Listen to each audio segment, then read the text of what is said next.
on our way to Scioto, man. I wish it was going to stay like this all night. It's nice here. There's a chance of thunder showers everywhere today.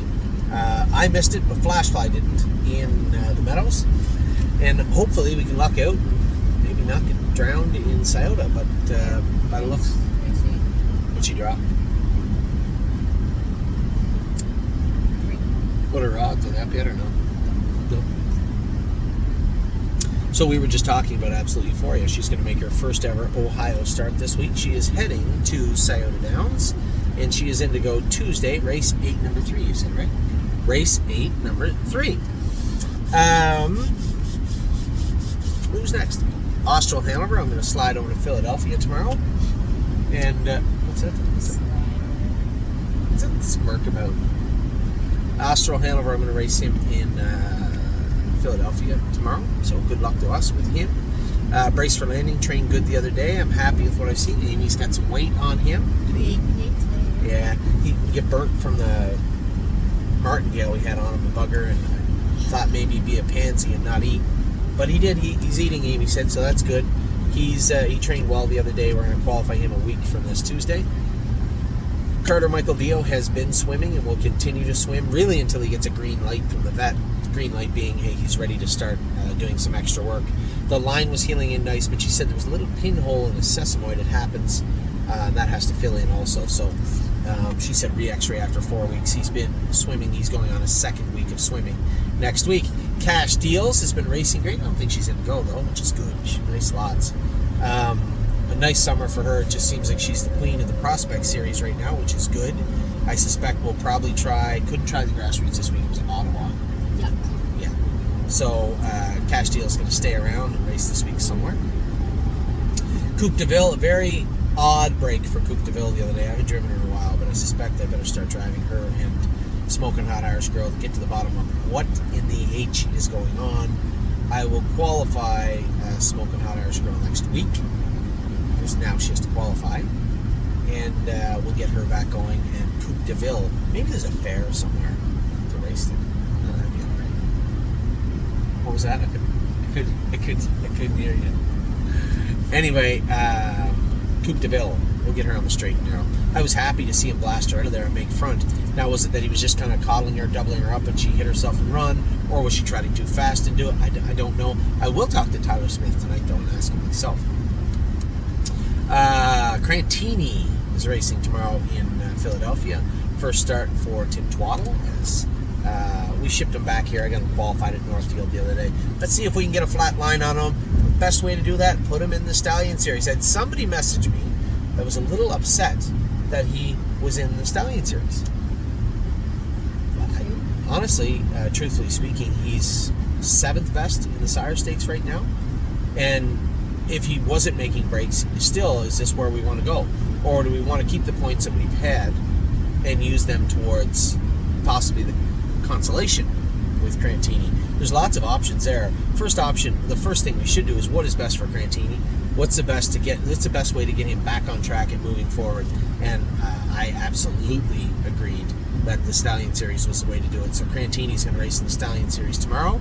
If he behaves, obviously he's one of the series contenders in there, but he can always pull the rug out from under himself pretty quickly. But I was happy with the way he qualified. Apparently he had a good week here at Tim's. So I'm excited, a little bit excited about him going into tomorrow. Cutie Cumber, I don't think they raced her back yet. Did she say there was an issue? Nothing serious. I think maybe she is back in to go. I apologize. I didn't check the updates. Can you see if Cutie Cumber's in? Just check the USTA. Five Fish Species was scratched the other day. A little filling in her check area, and they put a blister on her. I don't think they did any vet work other than putting a blister on her yet. But Five Fish Species will be back in to go next week, I believe. Gandalf the Black is in to go somewhere, I think, or will be in to go somewhere this week. One of his only rare flat. Goshen. She said she was going to race there in Goshen. Oh.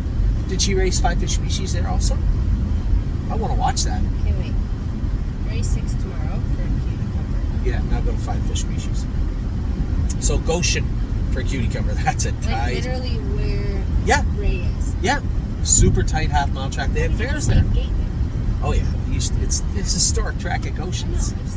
Yeah, no, they have the things there. Usually July 1st weekend every year. That's right, I too. didn't know that. Yeah. So I can't wait to see her race. I hope she was fine for species in there, too, but I don't know.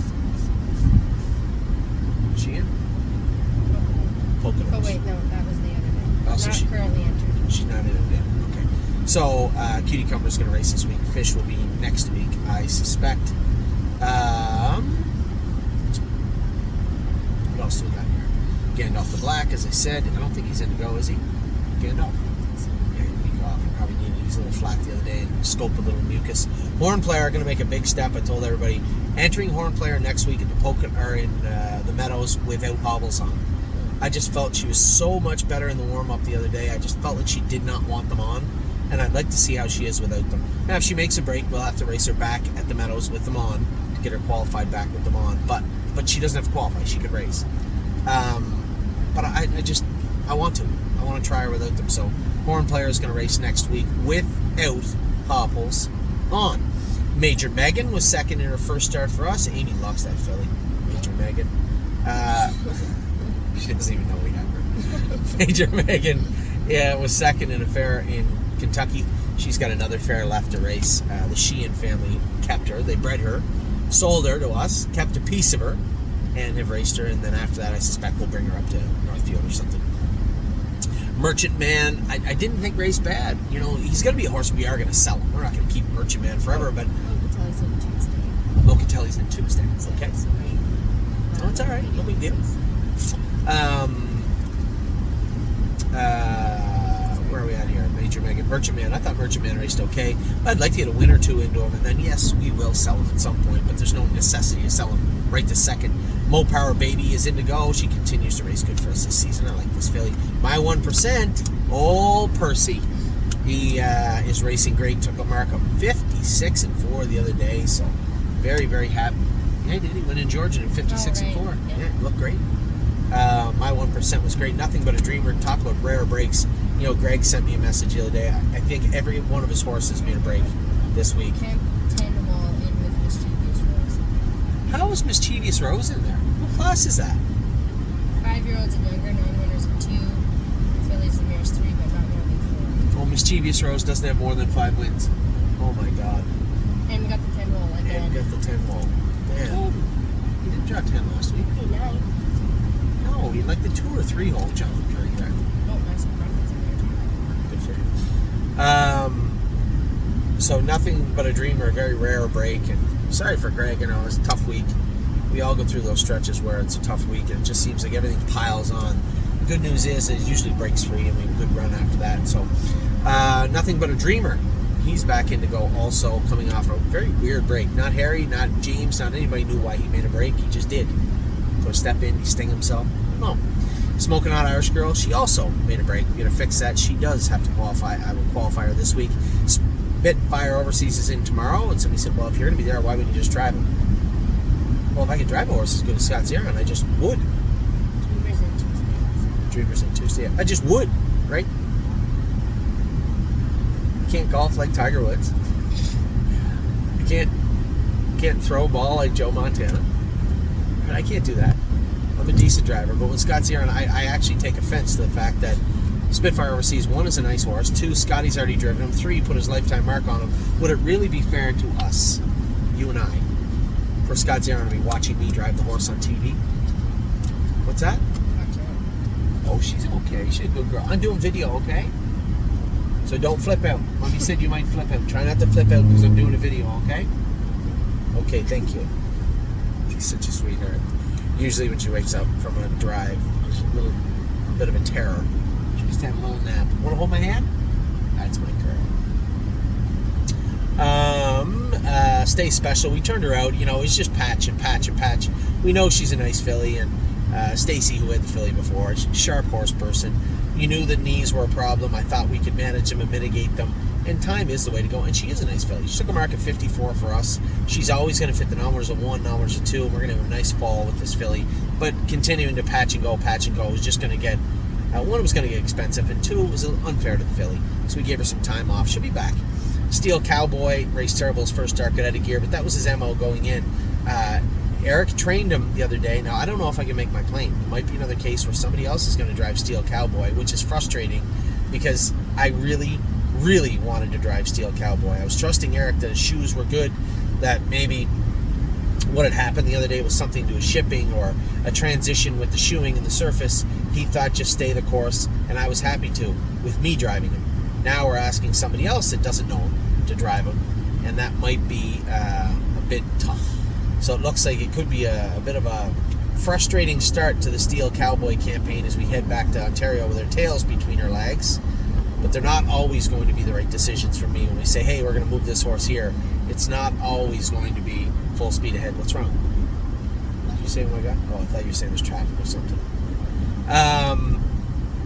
Swinging Senorita, we scratched it the other day for the same reason we squatched. Kings County, it's bad ale. There's some bad air, so we scratched the horses. Tactical Mounds quickly has become, I think, one of Megan's favorite horses. What a beautiful filly she is, too, that filly.